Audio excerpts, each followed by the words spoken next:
lafee keessa yoomuu nurraa fiisu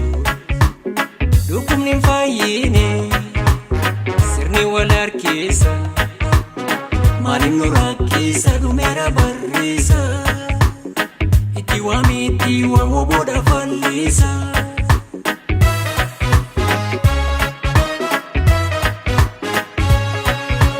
Kottaa karaa mara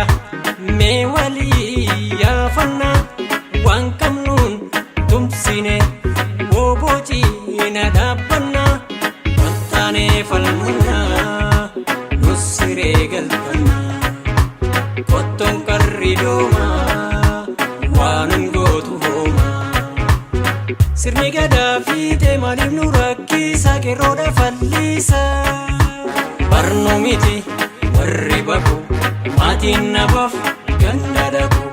hin dhaabbannu bakka rakaa hin gurgurru yoomuu maka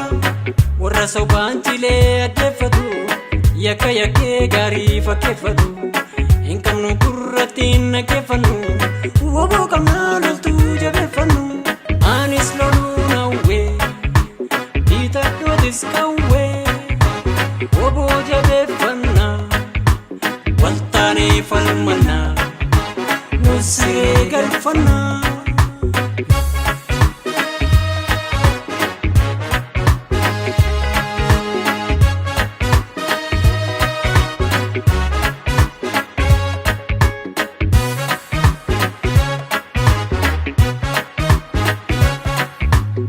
Sirni ayyuuf beekaa hidhaadhaan awwaalu marroo lubbuun jiru du'e jedhee haalu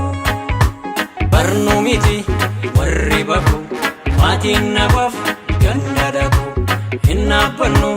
bakka rakaa hin gurgurru yoomuu maka beekiidhaan isaaniif hin mallee warri haqaaf jiraatan garjallee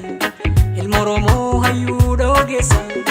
lakkii shiftaa mitiin shora keessa gootummaan nu beeku warra biyya eegu lakkisaa nu dhiisa kan hiitan gaggeessa